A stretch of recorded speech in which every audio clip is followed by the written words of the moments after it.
Welcome in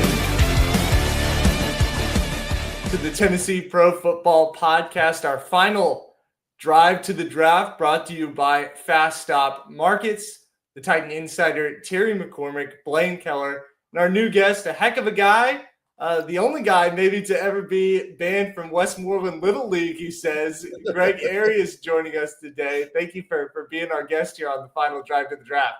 Thanks for having me, guys. I appreciate it.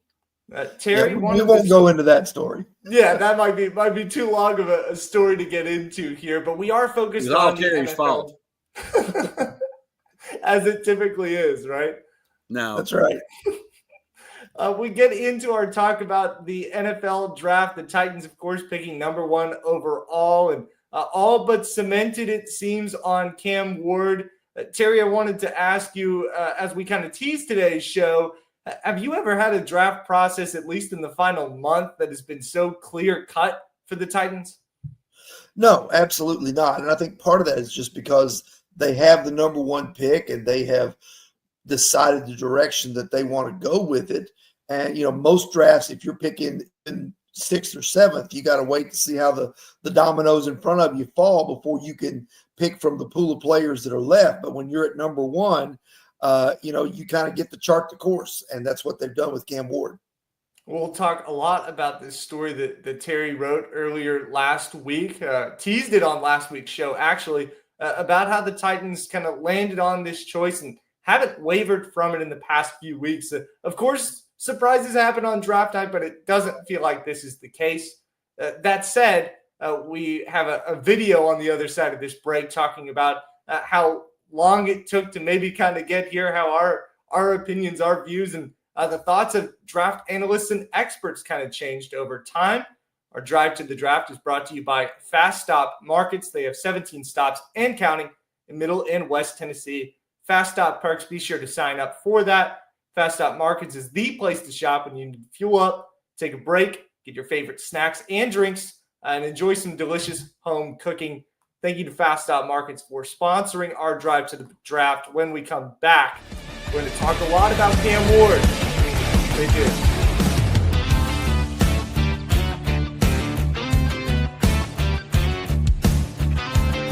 With multiple locations across Tennessee, family-owned Fast Stop Markets knows you need simple. A one-stop shop for fuel, food, and more offers you Fast Stop Perks, an easy and free rewards program that helps you save on fuel and earn points you can spend like cash. You can also get free items, join clubs, and save big. Get your Fast Stop Perks card at checkout or download the Fast Stop Perks app to start your loyalty rewards today. Fast Stop Markets, keeping you moving. So Busy Bee is a very close-knit family. We fight just like every family does. We have arguments, but we always come out with a solution to the problems. We don't just fight about what we want, we fight about what customers need. We want to make sure that every customer we go to is more than satisfied. And that doesn't just start whenever we show up at their door, that starts when we show up every day at work. We want to make sure that we are serving our customers to the best of our ability.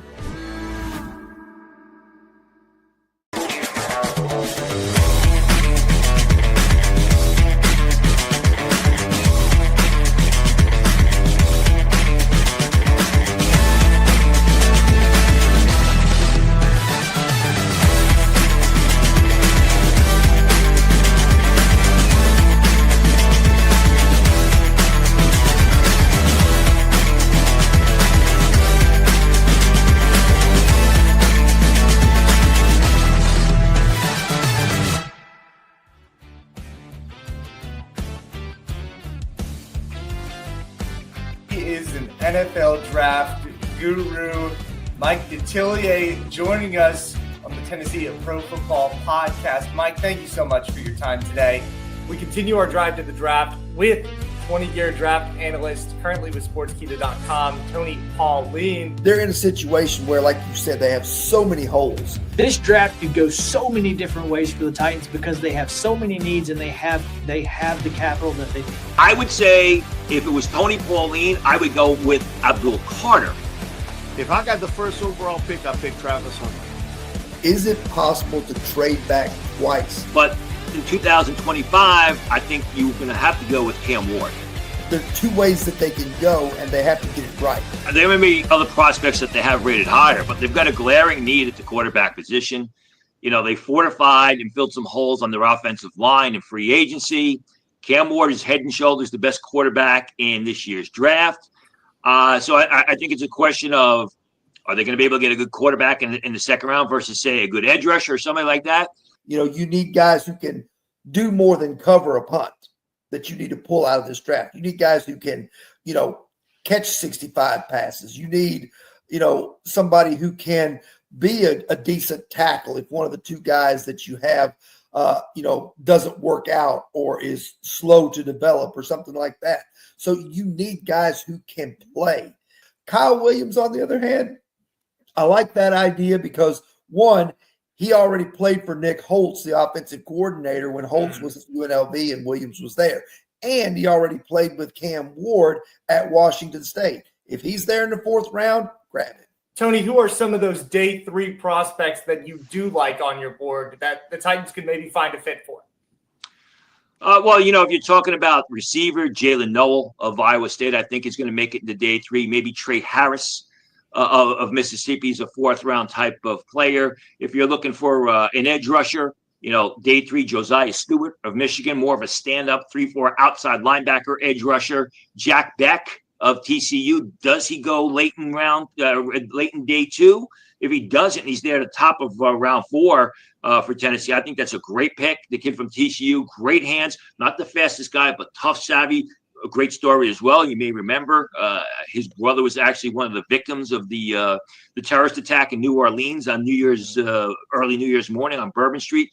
Plays at the Senior Bowl, had 3 terrific days of practice, then made that catch late in the game for his team to win. Thing you have to, and I always believe this, play to the strength of a draft class. A lot of teams don't do it. I don't understand why they don't. I look at this draft class. In my top 75, 24 are defensive ends or tackles. So basically, you know, when you think about 24 of the top 75 are defensive linemen, man, that's a lot of talent at that defensive line position. On offense, the talent and talent depth is at tight end and running back. So why move away from that if I'm another team? As you know better than anybody covering the Titans, you know, it's no longer we're no longer in a day and age where you draft a player and you wait 3 years to decide whether or not that player is going to going to develop. The general managers and the coaches no longer have 3 and 4 years to build a team. It's a here and now sport. People want to know 3 weeks into the season whether a team made the best choice in the draft. Cam Ward is playing the best football of his life right now. And I always put a premium on quarterbacks in the draft who are coming off of terrific seasons before they entered the draft. Jaden Daniels, Bo Nix, all those guys, were outstanding quarterbacks their final season before they entered the draft. Will Levis was a little bit up and down. Cam Ward fits that mold. Those 2 guys, along with Mason Graham from Michigan, clear cut 1, 2, 3 in this draft class. Clear cut. If you're rating on that board, those are the guys that you put up there. But man, Abdul, he's going to help a team out real quickly because this game, in a lot of ways, is still about making plays on offense with the quarterback and on defense, putting that other quarterback on his backside. Hypothetically, you're on the clock. Number 1 pick for the Tennessee Titans. What do you do as of today with the pick? I pick Travis Hunter, and I don't even have to think about it. I think he's the guy. And all of my mock drafts since the order has been established or since the playoffs began, whenever I did a mock draft, I always had Cam Ward going to the Tennessee Titans with that first pick. I never wavered. I never had Abdul Carter or anybody else because of the fact that he is head and shoulders the best quarterback in this year's draft, and they need a quarterback. Terry, if Cam Ward is drafted on April 24th and he does not start in week 1, the Titans will not have to worry about demolishing Nissan Stadium because Titans fans will burn it down. That was our drive to the draft recap. Really loved that line from Chris Yao. Had to include that in there at the end. We didn't always end up at that point where Cam Ward was the not only consensus number one pick, but he wanted to be the number one consensus week one starter for the Titans. Terry, it felt like when we started this back in February, our drive to the draft, we were on team trade down. Oh, no doubt. And I think the Titans were too. I think what happened, and, not to give away what all we're going to talk about with the story, but if that's where you want to go, we can go there right now. The Titans were kind of won over by Cam Ward throughout this process because I think they knew when they evaluated this roster at the end of the 2024 season, did they have a problem at quarterback? Yes, because Will Levis didn't develop the way that they had hoped he would. But did they have other just as big or bigger problems in the offensive line, wide receiver, and edge rusher? Absolutely, they did, and still do in a lot of cases. But I think what happened through that process was the more they met with and the more they, kind of picked the brain of Cam Ward. Then when they watched him on his pro day, when they got him into the building to pick his brain about how he sees football and how he, processes information and whatnot, and, is able to do those sorts of things, that's when they became sold on him. It's like, well, we need everything, and quarterback is part of everything. And if you think this guy can be special, then take him. And I think that's kind of where they arrived at that. Yeah, Terry wrote a story last week published on Titan Insider. It'll run in our Main Street Nashville print this week, prepping for draft coverage here on the Tennessee Pro Football Podcast. An inside look at how the Titans became sold on Cam Ward.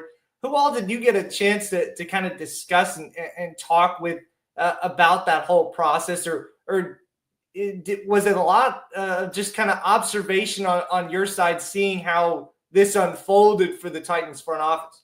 Yeah, I talked to some people, there, and then, you read some of the reports that are going on, and you kind of get information and you can try to back it up and say, okay, hey, is this really what happened, or what's going on over here? And when you check those things out, you kind of come to the conclusion of kind of how the whole process worked out. I think part of the reason that the trade back option, there are two reasons why, beyond Cam Ward's talent, that they landed on Cam Ward. One, the veteran quarterback market, where they had hoped for a Matthew Stafford or a Derek Carr or a Kirk Cousins to fall into their lap, that didn't materialize. It just, all those guys stayed put, and in the case of Geno Smith, he was traded to the Raiders where they wanted him, so that would open a door for Sam Darnold. And the Titans, even though they liked Sam Darnold, they weren't going to get into a bidding war for Sam Darnold, because Sam Darnold alone, just like Cam Ward alone, is not going to fix this team, because there are lots of areas that still have to be improved. So it made no sense to break the bank for Sam Darnold if he's not going to put you over the top, because you're more than a quarterback away. So that, along with the fact that when you try to trade the pick, when you look at this year's draft, there are only about 4 to 5 maybe elite talents that you can say, this guy is a blue chipper. We're picking this high in the draft. We got to come away with a guy like this. Well, there's only a handful of those guys. So you can't trade back to number 8 or number 9 or number 12 and get a haul of picks, because the player you're getting at number 12 might have a second round grade on your board. The player you're getting at number 9 might have a low first round grade on your board. If you want an elite player, you got to stay somewhere in the top 4 or 5 in order to get that guy. So if you're not going to get the haul for the number 1 pick that you need, and you like Cam Ward, that's the conclusion they came to. Stick and pick. A couple of those guys, generational talents that Mike Borgonzi kind of alluded to throughout this process, that were brought up in that kind of composite video we showed. Abdul Carter, Travis Hunter. Greg, you've covered a few drafts before in your time following the Titans. What's your kind of assessment on how this whole process played out? Well, I've haven't had the discussions that Terry's had with the people inside the organization this season. I'm still on the bandwagon if you got to trade this pick. Now, I understand that there might not be a market for it, and if you're there and you have to, Cam Ward, I think certainly is a solid pick at number one. But when I look at this thing, I've got 5 positions of needs for the Titans, and a lot of people may not be looking at it this way, and some of this has just been recently created. You need a quarterback. You need receivers. You've got to have edge rushers. You also need a cornerback. With the L'Jarius Sneed situation, the arrest, what's that going to do? Are the Titans going to keep the guy? Is he going to stick around? What's going to happen there? And I also think you still need offensive line help. I'm not sold on the left tackle position, and I think there's some guys here that the Titans could pick up to help there as well. They don't have the picks right now. 2 picks in the top 100 for me. That signals that if you take Cam Ward, you're kind of stuck with not getting a lot out of this draft. And no offense to Cam Ward. No, I think you're exactly right. I mean, that's, been the big sticking point. That 3rd round pick that was traded away in order to move up and get L'Jarius Sneed now looms very large. So I think really the only option you have if you're the Titans, and this is unless like a Luther Burden or a James Pierce or another receiver or something like Igbuka from Ohio State, unless they're sitting there at 35 and you say, hey, this guy can come in and be an impact player for us right now, if you're the Titans, I think you have to entertain trading 35, going back down maybe to 45 or 50 so that you can pick up a pick in the 70s or 80s in the 3rd round to be able to have a full complement of picks because, like you said, they covet those top 100 picks, and you've only got 2 of them. My problem is there's no guarantee at 35 that there's going to be a player there that somebody covets enough to come up and get. There might be. The chances are good that there are, but you can't guarantee that. The only spot to me where you could guarantee probably somebody might be interested would be coming up to number 1 because I still think the Giants are in play for a move up there. It may not materialize. I may be totally wrong. But the way I'm reading things, if the Titans take Cam Ward, I think Cleveland's going Shedeur Sanders at number 2. And the Giants want a quarterback. So could there be an opportunity there? Will they offer enough? I think that's the other thing that the Titans are looking at. If the Giants or anybody else for that matter comes up with a couple of number 1s, a number 2, a big haul like we've seen happen in some of the draft, I think the Titans are going to take it. I think you'd be crazy not to move up just to stick with Cam Ward. No offense to Cam Ward. Again, he is the best quarterback in this draft by far, but I don't think he would have been in the top 3 in last year's draft. I think there's better quarterbacks around than Cam Ward. Now, I could be totally wrong. He could be the second coming of Warren Moon and Steve McNair for the Titans. And if I'm wrong, I'll certainly come back and say that. But I just think you've got to trade back. You've got to find some more picks. If it's in the 2nd round, fine. But again, I don't think there's any guarantees that there'll be a player there that somebody will be willing to come up and give you anything for to get into the position to draft that. Remember, the Titans did that with Will Levis, but that was a quarterback. There's not really a quarterback here that could be available in the 2nd round unless Jackson Dart slips out of the 1st, and I don't think that's going to happen. I think he's going in the 1st as well. Well, Greg, I agree with you in the sense that there might not be someone that is worth salivating over in that 3rd round range that the Titans have right now for that trade kind of positioning. And that goes back to what we've talked about throughout our drive to the draft, that there aren't that many elite talents and there aren't that many highly graded talents, that round out that top 100 in the draft. Yeah, I think part of this too is the fact that, the value in this draft, from what I've been told, is between 25 and maybe 60. So the last half of the 1st round, all through the 2nd round, maybe the early part of the 3rd round. And the other thing about this draft, and I think either Detillier or Tony Pauline alluded to this and referenced it, this draft is the depth and the talent in this draft is at the non-premium positions. It's at safety. It's at tight end. It's at running back. It's not really, it's at interior offensive line, guards and centers. It's not really at the premium positions, which is why you see so few players with an elite grade. A guy like Tyler Warren, a guy like Ashton Genty, those are probably going in the top 10 or 15 of this draft. they're the really good players at their positions. They can be difference makers, but they're not what scouts and coaches and general managers now agree are playing premium positions, because we've seen those positions be kind of devalued over the last decade or so as not as important as quarterback or left tackle or edge rusher or top end receiver. Oh, I absolutely agree. And you mentioned those premium positions, and then you mentioned the strength. As I think it was Mike Tellier said earlier in that video that you played, defensive line, edge rusher, there's really deep there. I think if I'm the Titans, I'm looking, obviously, if you get the trade back and you don't take Cam Ward with the pick, I think then you go Abdul Carter. That gives you your edge rusher you need. Depending on how many picks you get in this year's draft and what that winds up, you can fill some of these other holes. And I've done several mock drafts online. I play with it all the time. I'll sit down with 5 minutes and run through one. And there's a lot of different options you can come up with. If you draft Cam Ward number 1 overall and you can't trade back in the second round, you obviously have to look and say, okay, who do we have rated higher? Do we have a receiver? Do we have an edge rusher?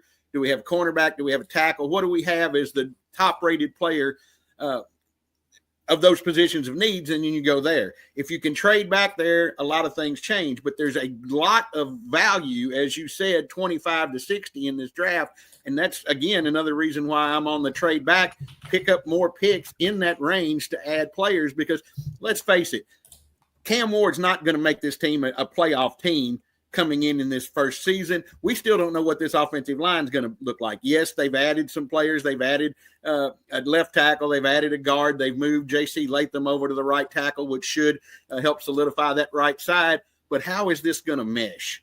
There's so many holes with this team, and people getting so excited as if Cam Ward, and he may in the future, but this coming season, this is not a playoff team regardless of what they do in this draft. Greg, you brought up some points there, talking about Cam Ward maybe not being the savior of this franchise that kind of looms with that number 1 pick. The L'Jarius Sneed news as well. We'll cover all of that on the other side of this break on our Drive in the Draft, brought to you by Fast Stop Markets. With multiple locations across Tennessee, family-owned Fast Stop Markets knows you need simple. A one-stop shop for fuel, food, and more offers you Fast Stop Perks, an easy and free rewards program that helps you save on fuel and earn points you can spend like cash. You can also get free items, join clubs, and save big. Get your Fast Stop Perks card at checkout or download the Fast Stop Perks app to start your loyalty rewards today. Fast Stop Markets, keeping you moving.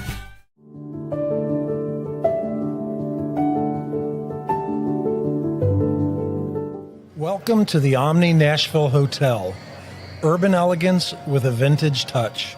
Our 800-room hotel opened up in the fall of 2013 with 746 guest rooms and 54 suites.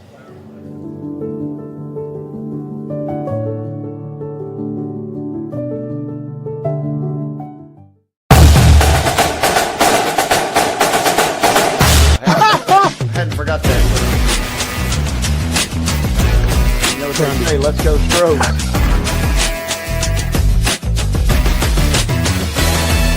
People are amazed at the variety and quality of guests we bring into Main Street Sports today. But when you've been in this business for nearly 40 years and you never throw away a phone number, it's pretty easy. Right, Wade? Absolutely. And Wynn agrees with me. Check out some of our guests featured on Main Street Sports today. Step back and catch my breath. But I expect nothing less from you, big boy. Let's get going. We make it work pretty good. So the fans are tremendous. It's fantastic. It was really amazing. They call it performance. Yeah. From preps to pros, you never know who's going to stop by. So be sure to listen to and watch Main Street Sports today from 2 to 4 p.m. daily on the MSM TV app.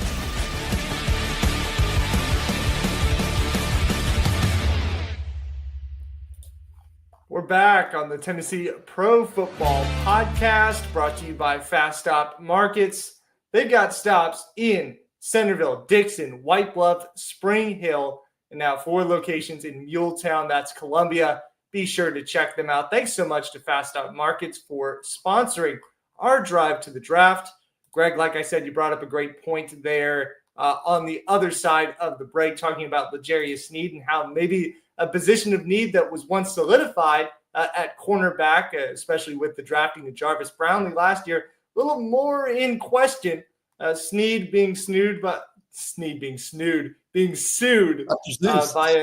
a Houston man. He'd probably rather have it be snood.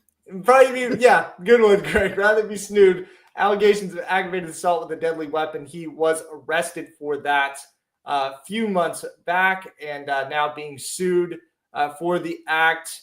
Levi McCathern came on to Jared Stillman and company, believe it was last week, to talk about that, and seemed like the evidence against L'Jarius might have been kind of mounting. Not a good look for the Titans. Does that make them consider or reconsider their need for a corner in this year's draft? Well, I think you have to. Oh, go ahead, Terry. I'm sorry. No, go ahead. I think you have to. And I think corner is a position you want to look at every year. You always want to have a good cornerback play. And the Titans thought they would have that last year with the moves they made. It didn't pan out, Sneed being injured, of course. And you gave away that third-round pick that's hurting you right now. You've got to look at corner. That's a position that I think is a need area because we don't know what's going to come out of this. And what happens if you get midway through the season and this guy's gone, then you don't have anybody to play. So that's something they've got to address in some shape, form, or fashion going into this season. And would it make either of you consider Travis Hunter at number one? I know they're pretty locked in on Cam Ward, but would it change your mind if you were in Mike Morganzi's seat? He's obviously one of the top 3 or 4 players, and he's got value at wide receiver, which is another position you need. So if you draft this guy, you're getting the corner help that you need. There's no guarantee again with Sneed. You're getting a guy that we know can stay on the field and play. Look at the number of plays that he had every single game for Colorado. He's durable. He's there. He's a great athlete, maybe the best all-around athlete in this draft class. And so, yes, I think that's a guy that you would look at there if you feel like that Sneed is going to be absent, not going to be healthy, whatever the situation with him. You're not sure if you want to keep him based on the trouble that he's in and what's been told about what he allegedly participated in this event. So, yeah, I think that's an option there that gives you 2 players in 1 pick. I feel like, it's great to have the corner help. L'Jarius Sneed was, even when he was healthy, kind of a lucky number 1 overall corner for the Titans last year. He caught a couple of good breaks before he got injured, then didn't play, had the off-the-field issues now. Yeah, you need the corner help probably now, but the wide receiver help, you're still going to have Will Levis, Brandon Allen, or Tim Boyle passing him the ball. I mean, that's not – I know we've talked about Cam Ward, maybe not – he's not going to be this, franchise savior, maybe that some people would typically be at number 1. But Cam Ward's still going to be a lot better thrower of the football than those 3 guys. Yeah, I mean, but I will say this. I don't think you've gotten a fair, complete look at what Will Levis was playing behind that line. There's nobody, save maybe for Lamar Jackson, who could run out of a lot of the trouble that they had last year protecting the quarterback, that could have helped, that could have played well behind that Titans offensive line. Now, do I think Will Levis is going to be is he going to turn it around, be the second coming of Josh Allen? Probably not. But I still think that, yes, some of the mess last year was of his own making. But I think it's hard to get a complete evaluation of a guy running for his life and not having a lot of weapons. So with Cam Ward coming in, and that's, presumably where everybody says they're going to go, and my sources say the same thing, what are you going to do to keep Cam Ward from falling down the same path that Will Levis did of having to run for his life and not have any weapons? That's what the Titans have to answer. Got a lot of draft coverage coming your way. Draft day's Thursday. We've made it through our drive to the draft. Thank you to Greg Arias for joining us today. Terry and Blaine always joining you here. I'm glad we could get one closing thought out of Chris Yao. Thanks so much for joining us, and stay tuned to TitanInsider.com for all of your draft coverage for Titans from Thursday through the weekend.